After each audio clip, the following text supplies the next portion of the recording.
Hello, everyone. It's karaoke here. This will be my first podcast ever. If you're joining me today, I'm greatly appreciative. Um, Calm down, wherever you are. Sit down, chill, grab a cup of tea or water or juice, whatever you like. Just get comfortable. Um, I was scared to start this podcast, to be honest. I'm scared right now. I think fear is something that's all around us, all enveloping, if you will. I think it's inextricable from our existence. The word inextricable meaning it's it's impossible to remove it from life, from our existence, basically. You know, fear has always been a driving force of human beings since the beginning of time. It's the reason we reproduce. It's the reason we live. It's the reason we've survived and become the dominant species. And I think a lot of people live in fear without realizing that they've been living in fear. And I think I'm one of them. And I think it's healthy to have a certain level of fear, you know, um, fear of getting hurt, fear of hurting others, especially the people that are close to you. Um, a fear of heights, if you will, to stop you from doing dangerous things. But I think when fear starts to become larger than your purpose, larger than passion, larger than love, then that's when it can become detrimental, basically. And I think for me, fear is something that I've battled with my whole life, like most people have. Um, I don't claim to be a perfect person. I don't think I am. Far from it, to be honest. Funny enough, if you were to ask right now in this moment, my family, my close family, what they thought of me, they'd probably say he's a kid with great potential. He's always had the potential. He's the smart kid, but he he's all talk. And I think in some ways they're fully right, and it's something that I've had to come to terms with.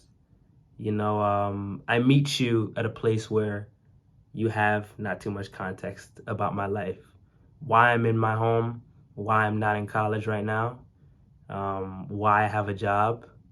And the truth is, I'm not in school because I didn't do well enough. I didn't stay focused enough and get the right grades to stay in school, and I had to take a semester, which extended to 2 semesters off because of one lie that started at the beginning of my freshman year and grew larger and became 2 lies and 3 lies and 4 lies. And fear can do that to you.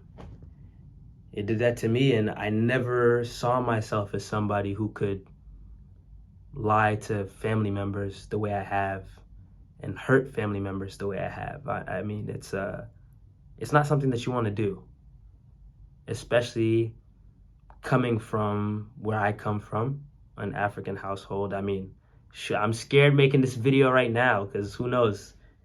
Somebody in my family might see it. And if they do, I love you. And I'm sorry for doing what I've done these past 2 years, namely not being focused, um, and just being dishonest and betraying your trust. I think the number one person that's always been in my life, in most people's lives, is my mom, and she's always been there for me and given me love and shown me love and unconditional love, like mothers do. It's a superpower that they have, and to betray that love and the care, it's painful, man. It's painful, but again, fear can do that to you. Cowering in it can do that to you. And I don't use fear as a way to justify the mistakes that I've made, lying, to my mom about where I was in school when I wasn't there, and then having to come clean and tell her the truth, and continually lying because I put myself in that position. You see, when you start a chain of lies out of fear, or out of the need to escape, to think that if I take this path, this course, and I just lie this one time, I'll be safe. You're not safe. I thought I was safe. I wasn't safe. I would have been better off coming clean the first time. So before I continue, to anybody that's contemplating lying out of fear, to their family members, to their friends, to their teacher, whoever it is, whatever the lie is, however big or however small it is, I'm not going to sit here and tell you or lecture you on what to do, but I'll just tell you, think about how it could affect those people, how it could affect yourself. Because I know for me, the lies that I have told have slowly but surely eaten me alive. And the smile that I put on is real. The way I smile, a lot of you people who are probably watching me now are from my TikTok, but the way I smile on my TikTok, it's real. It's true. It's not a fake smile. I don't put it on just to show for a camera. I've always been a pretty smiley person, I think. And I'll reference this movie that a lot of people know, a lot of y'all know. It's called Everything Everywhere All at Once. And it's a movie that I think came in a really pivotal part of my life, a very dark part of my life when I was going through these lies and really living a lie in the way I conducted myself in college. And it's called Everything Ever All at Once. And there's a character, Wayman Wang, who really stood out to me, who spoke to me, if you will. I kind of connected to. And basically, the movie's about Wayman Wang and his wife, Evelyn, who's the main character, and basically her going on this crazy, whimsical journey throughout the multiverse, finding out the lives that she could have lived, and at first thinking that the life that she had was the worst of all the possible life paths, but then realizing maybe doing laundry and taxes was the beautiful thing. Maybe there's always something to love, even if you're in a universe that has hot dogs for hands. If y'all watch the movie, you know what I mean. But basically, Wayman's character was a very kind character and a very, to some, naive character, you know. But towards the end of the movie, an alternate version of him, Business Wayman is what we'll call him. He told Evelyn while she was on this whimsical journey, thinking that her life could have been better if she had chosen this path or that path and became a movie star in one of those lives. And she's talking to women, and he said, you know, I know that you see the way I act, and you see my kindness or my optimism as naivete, but to me, that's how I fight, because I'm a fighter too.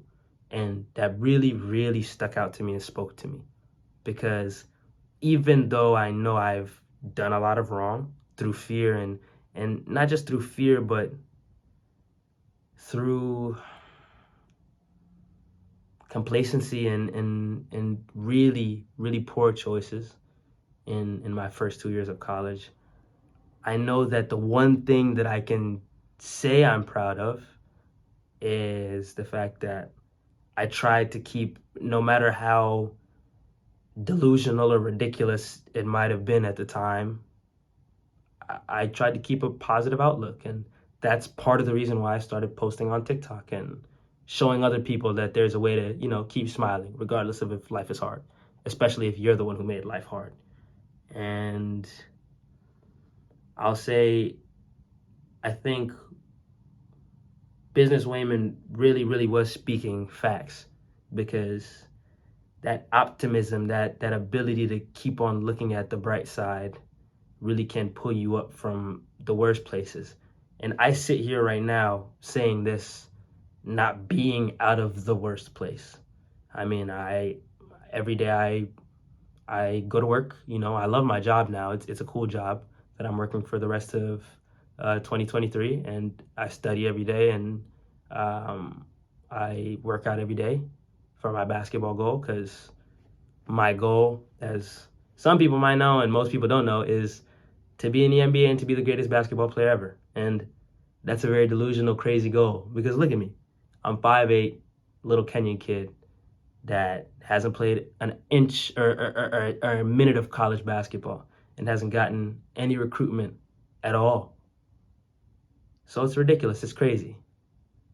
But I believe, and I work every day now, and I plan now. That's the biggest thing. Planning is the biggest thing. And I think even though I'm still in this situation, if you will, and I'm trying right now, working to rectify it in my present moment, I think keeping that positive mindset is what has kept me afloat. Like Wang, like business Wayman, keeping that positive mindset no matter how crazy it might look. And I know to my family and to the people that really have poured into me and put the resources into me, it's just so painful to see that I try to keep this what might look like a facade, because it's hard for people that are around you who really care about you to constantly deal with you betraying them. Little betrayals really build up, and a big betrayal like lying about not being on academic probation like I did, it builds up, and I'm putting this out here right now, even though it's crazy and it's ridiculous, but I'm putting this out here right now so that in a month, in 2 months, in a year, in 5 years, I can look back on this video and see how much progress I've made. And I hope that if there's anybody at all, even one person, who is going through what I'm going through and has made those crappy decisions like I've made, can see a little light at the end of the tunnel. And I really hope that you know that it is possible to get back on your horse and do well, as I'm actively doing right now. It just takes steps. It takes waking up each day, planning, and just one push every single day, looking at each day like its own new, fresh creation, not judging yourself more than you've already judged yourself or been judged, because I know at this point, the stuff that I've done, it's done. And I don't say that to say, oh, who cares, this and that. I say that to say it's unchangeable. The past is unchangeable. If we're looking at this from a Stoic perspective, what would Marcus Aurelius say? Seneca, Epictetus, Zeno, shoot, I just got choked up. But yeah, man, what would they say? Looking at this from a Stoic perspective, the past is the past, and the present is what's changeable. The present is what we can mold and shape into whatever we want. And I try to remind myself that all the time.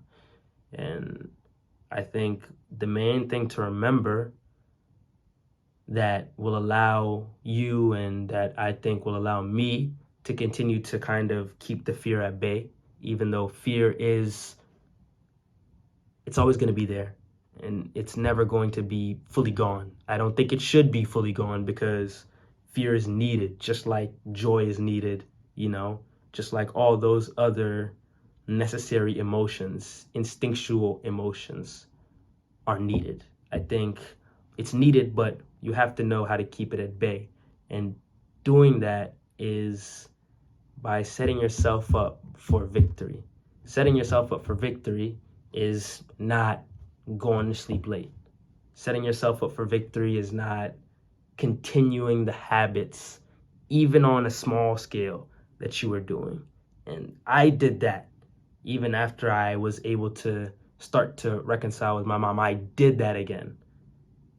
I did that again. Out of fear and gluttony, I decided to make the decision to break a promise. And,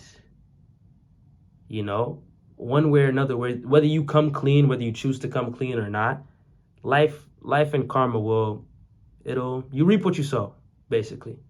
And one thing you learn, something my mom has told me, and something that I'm trying to, or that I'm trying right now. I've been trying to not speak in, how do you say, future tense, or like present future tense. I don't know what the saying is, or what the wording is, or the vocab, but like basically, when you say I'm going to, or I'm about to, I'm trying not to speak like that, because I remind myself we live in the present.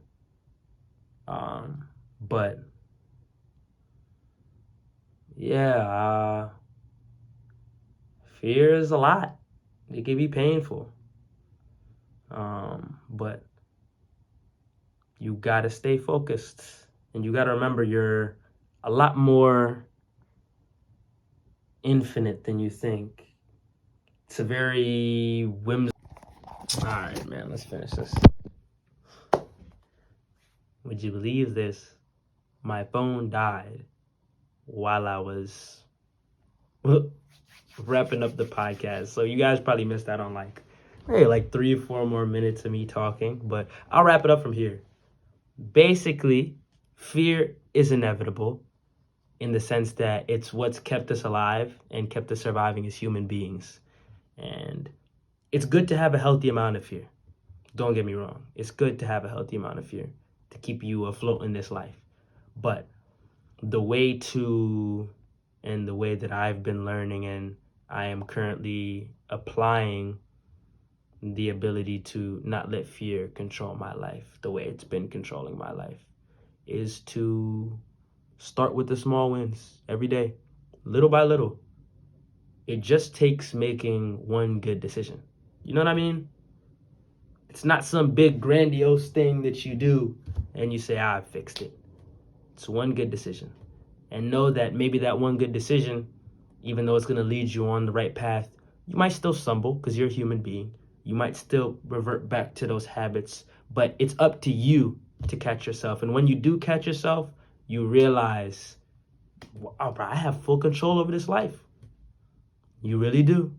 It's up to you. And then you can build that intrinsic confidence, that confidence that's inside, that's not sought after with external validation. You're not looking at other people trying to get it from them.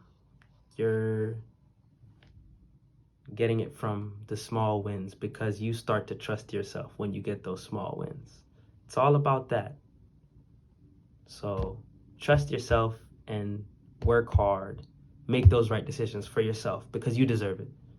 Tell myself that now. I deserve it. Self-love is putting the work in because you have value. That's what it truly is. So stay stoic. I love you. Tell the people around you love them, and do your best. Take care of yourself, bro. Peace.